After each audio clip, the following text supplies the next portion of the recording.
Have you ever done a good deed, only to realize it may have just put your life in danger?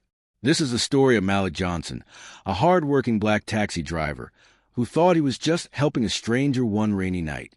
But little did he know that decision would change his entire life, because the next morning he noticed the FBI tailing his cab. And the reason why will shock you. It was a cold Friday evening in downtown Chicago. Malik had been driving his yellow cab for nearly 12 hours straight, trying to make enough money to cover rent and his daughter's school fees. He was exhausted, his eyes heavy, but he knew he couldn't afford to stop just yet. As the rain poured down, he pulled up near Union Station, hoping to find one last fare before heading home.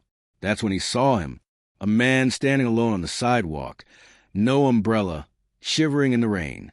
He wasn't waving for a cab. In fact, he seemed almost hesitant, glancing around nervously as if someone was watching him. Something about the man caught Malik's attention.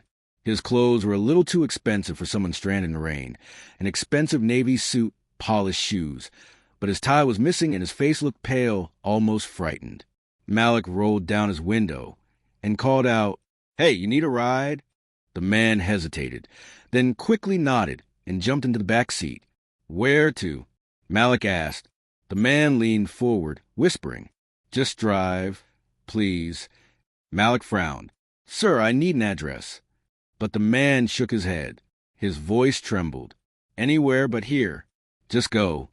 I'll pay you double." Malik hesitated. Every instinct told him this was trouble, but there was something in the man's eyes, desperation, fear, maybe even danger. Against his better judgment, Malik shifted the car into gear and pulled away. The ride was silent at first. The only sound was the rain hammering against the windshield. Malik kept glancing in the rearview mirror, and each time he caught the man looking over his shoulder, as if expecting someone to appear out of the darkness. Finally, Malik asked, "Look, man, are you in some kind of trouble?" The stranger exhaled shakily. "You have no idea." They drove aimlessly for almost 30 minutes before the man finally spoke again. "Can you drop me off at the corner of Lake and Wabash? I'll walk from there." Malik pulled over. The man reached into his pocket, pulled out a thick roll of cash, and shoved it toward Malik. "I don't want your money," Malik said, shaking his head. The man looked startled. "Why not?" "Because I don't know what kind of mess you're in, but I don't want blood money. Just take care of yourself, all right?" The man's face softened, as though he hadn't expected kindness. He leaned forward and said something Malik would never forget. "You just saved my life." And then he was gone, disappearing into the rain. Malik thought that was the end of it. Just another strange night on the job. But the next morning, things took a terrifying turn. He was heading out for his usual shift when he noticed a black SUV parked across the street from his apartment. At first, he brushed it off. But then, as he pulled his cab onto the road, the SUV followed. At every turn, every stoplight, it was still there. His palms began to sweat. He tried switching lanes, making unexpected turns, even pulling into a gas station. The SUV didn't budge. By now, Malik's heart was racing. Who were they? Why were they following him? And then he saw the license plate. Government issue. That's when it hit him. The FBI. He couldn't understand it. Why would the FBI be following him, a struggling taxi driver? Unless it had something to do with the man from last night. His phone buzzed. A text from an unknown number popped up on the screen. "We know who you picked up last night. Don't say a word, or you'll regret it." Malik slammed the brakes, nearly causing an accident. He stared at the message, his chest tightening. His hands trembled as he gripped the wheel. Who was that man? Why did he need to run? And how on earth did the FBI know about his ride? For the rest of the day, Malik couldn't focus. Every time he picked up a new passenger, he glanced in the rear-view mirror, half expecting the black SUV to pull up behind him. That night, he returned home only to find an envelope slipped under his door. No name, no return address, just a single sheet of paper inside. In bold typed letters, it read, "If you want to live, forget about last night. He was never in your cab." Malik's knees went weak. His mouth went dry. He sat on the couch, staring at the note, realizing he had stepped into something far bigger than himself. But the scariest part came just moments later. He heard a knock at the door.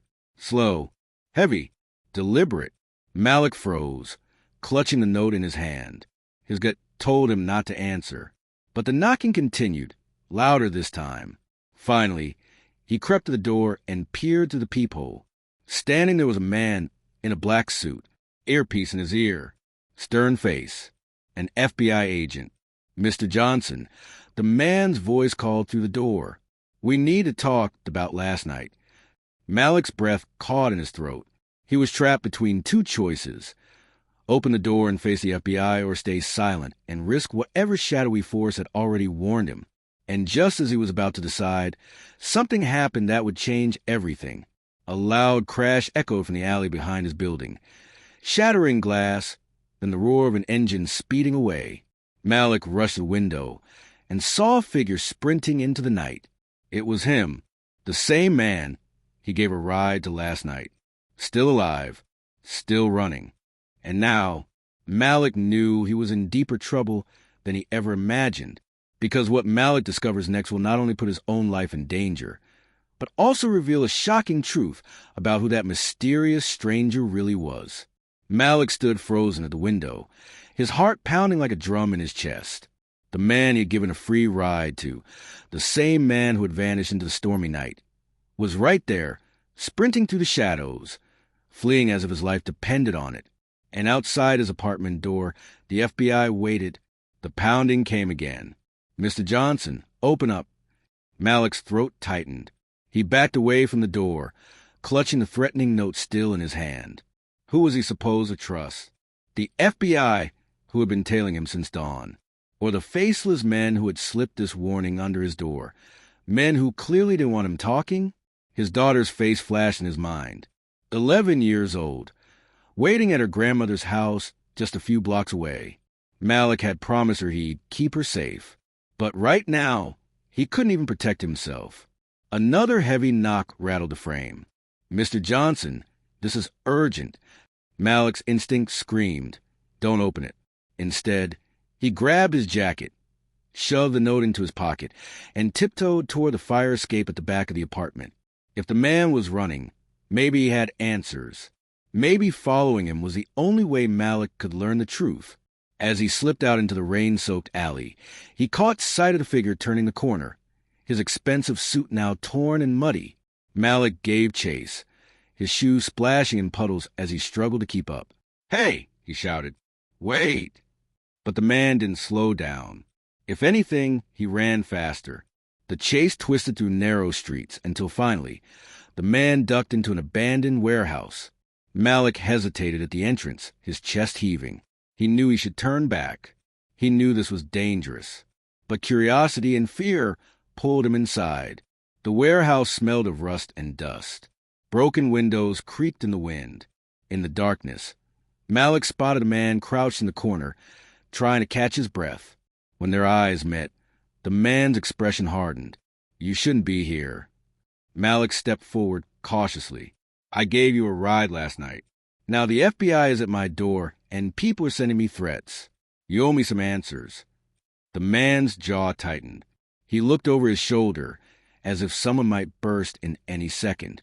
Then, in a low voice, he said, "My name isn't important. What you need to know is this: I used to work for them." Malik frowned. "Them? You mean the FBI?" The man shook his head slowly. "Worse. A program so secret. Even most agents don't know it exists. I was part of it, but I saw things I wasn't supposed to, things they buried. And now they want me dead." Malik's stomach dropped. "Why come to me? Why get in my cab?" The man's eyes softened for the first time. "Because you stopped. Everyone else ignored me. You didn't. That means I can trust you." Malik wanted to believe him. But before he could ask more, headlights swept across the broken windows. Engines roared outside. The man's eyes widened in panic. "They found me." Within seconds, the warehouse doors burst open. Armed men in tactical gear stormed in, their faces hidden behind black masks. Malik ducked behind a stack of crates as gunfire exploded, echoing through the cavernous space. The stranger grabbed Malik by the arm. "Stay low. Follow me." They sprinted through the chaos, weaving between crates and broken machinery. Bullets ricocheted off the metal walls. Malik's lungs burned as they scrambled toward a back exit. Finally, they burst into the alley, gasping for air. The man shoved a small flash drive into Malik's hand. "If I don't make it out, you have to keep this safe. Do you understand?" Malik stared at the drive, trembling. "What's on it?" The man's eyes locked onto his. "The truth." Before Malik could respond, tires screeched as black SUVs skidded into the alley, blocking their escape. Floodlights blinded them. Dozens of armed men poured out, shouting commands. The stranger shoved Malik behind him. "Run!" But Malik couldn't move. The FBI had him cornered. The same agents who had knocked on his door were now pointing rifles at him, treating him like a criminal. One of the agents stepped forward, raising a megaphone. "Malik Johnson, you are under investigation for aiding and abetting a federal fugitive. Surrender now." Malik's knees buckled. Him? A fugitive? He was just a taxi driver trying to make rent. How had his life spun out of control in less than 24 hours? The man beside him whispered urgently, "Don't believe them. They're not here to protect you. They're here to bury the truth." Suddenly, Malik's phone buzzed again. Another text message lit up his screen. "If you let them take you, you'll never see your daughter again." His hands shook as he read the words. His daughter, his little girl, was she in danger too? Malik's heart pounded. He was trapped in the middle of two forces he couldn't trust: the shadowy men hunting the stranger, and the FBI accusing him of crimes he didn't commit. The flash drive burned like fire in his palm. Whatever was on it, people were willing to kill for it. The stranger leaned close, whispering one final warning. "Decide fast. If you hand me over, you'll live. But if you run with me, you'll finally learn the truth." Malik's breath caught in his throat. His entire life balanced on this one choice. And just as he was about to speak, a deafening explosion ripped through the alley. One of the SUVs burst into flames, sending agents scattering. Smoke and chaos filled the night.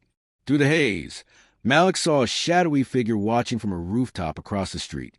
Not FBI, not masked soldiers, someone else entirely. And when the fire illuminated the figure's face, Malik's blood ran cold, because it was someone he recognized, someone he never thought he'd see again. Because who that person is and what they want from Malik will unravel a conspiracy far bigger than he ever imagined. The alley was chaos. Sirens blaring, fire consuming the SUV, agents shouting orders into radios. Malik stood frozen, clutching the flash drive, his heart hammering in his chest. But his eyes were locked on the rooftop across the street. The firelight flickered across a familiar face, a face he hadn't seen in over 10 years. It was Darius, his younger brother, the brother who had disappeared when Malik was barely out of college, the brother who was rumored to be dead. And yet, there he was, alive, watching. Malik's legs nearly gave out. His mind spun in disbelief. Darius had been his hero growing up, the sharp one, the one who got into government work straight out of high school, the one everyone said was destined for greatness. But then, without warning, Darius vanished. No calls, no letters. Malik had spent years searching for him, grieving him. Now, the man on the rooftop wasn't the smiling, easygoing brother he remembered. His face was hard, eyes cold, a scar running down his jaw. And he was armed. Darius aimed his weapon, not at the agents, not at the fleeing stranger, but straight at Malik.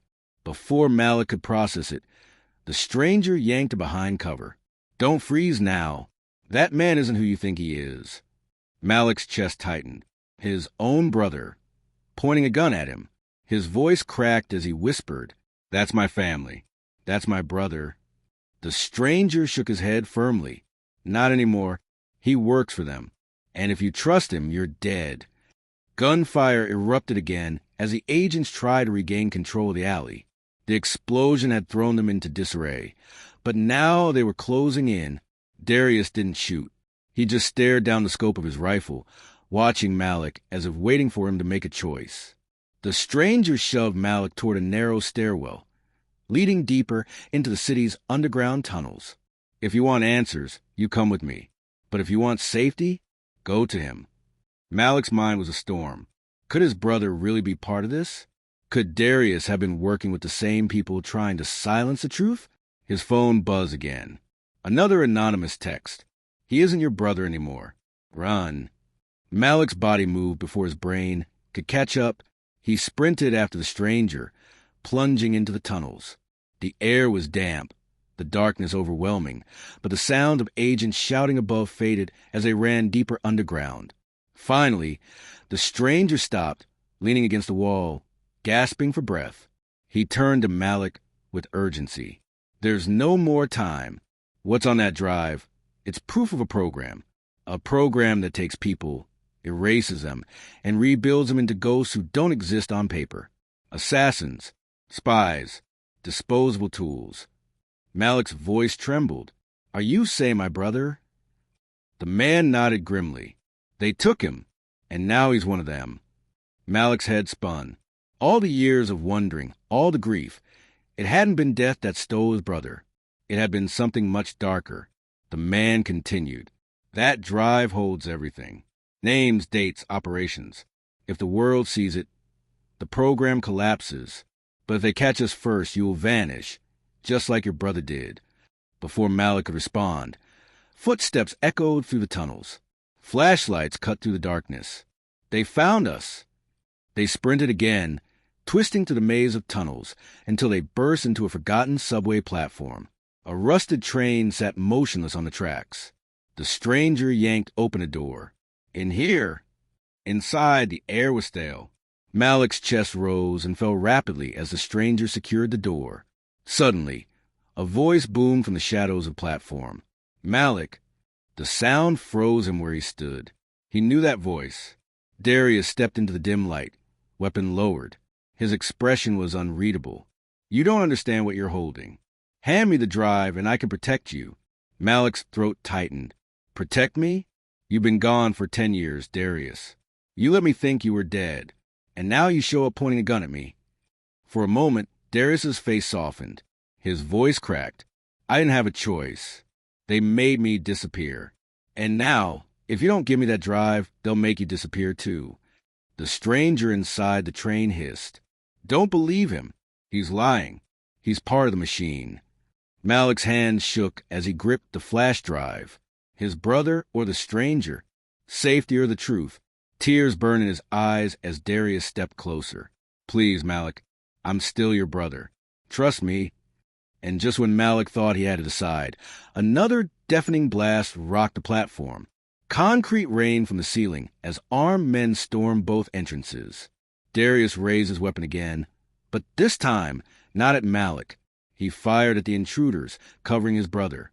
The stranger dragged Malik deeper into the train, shouting, He's not with you. Don't fall for it. But through the smoke and gunfire, Malik saw Darius glance at him one last time, his lips forming words without sound. Find the truth. The door slammed shut. The train roared to life, somehow powered, and carried Malik and the stranger into the darkness of the tunnel. Malik collapsed onto his seat, his mind a whirlwind of confusion and fear. The stranger turned to him. You see? He's too far gone. He'll say anything to make you doubt. But Malik couldn't stop hearing his brother's silent words. Find the truth. He opened his palm, staring at the flash drive glowing faintly in the dim light. Somewhere inside it was the answer to the program, to his brother, to everything. And he realized the only way forward was to uncover it all, no matter the cost. But what Malik didn't know was that the drive he held wasn't the only one. Back on the platform, as the smoke cleared, Darius reached into his pocket, and there, glinting in the firelight, was an identical flash drive, because one of those drives contains the truth, and the other is a trap. The train screeched to a halt in an abandoned tunnel. Malik and the stranger stumbled out, clutching the single flash drive that could expose everything. At last, Malik plugged it into an old laptop. Files opened, names, missions, proof of assassinations, proof of the program. His heart raced. This was it, the truth. But as the screen flickered, the stranger smiled, Too calmly, Malik froze. "Why are you smiling?" The stranger leaned close, whispering, "Because you chose wrong." The laptop erupted in flames. Malik threw aside as smoke filled the tunnel. His ears rang, his chest heaving. The flash drive had been a decoy. Through the smoke, a figure emerged. Darius. He dropped the second drive into Malik's hand. His voice cracked, raw and urgent. "They used him to find me.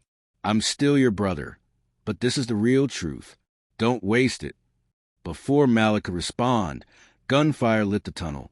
Darius turned, firing back, covering his brother one last time. And as Malik ran, clutching the real drive, he heard his brother's final words echo through the chaos. "Tell the world what they did to us." The stranger was never a fugitive at all. He was bait, a ghost created by the same program, and Malik had been the target all along.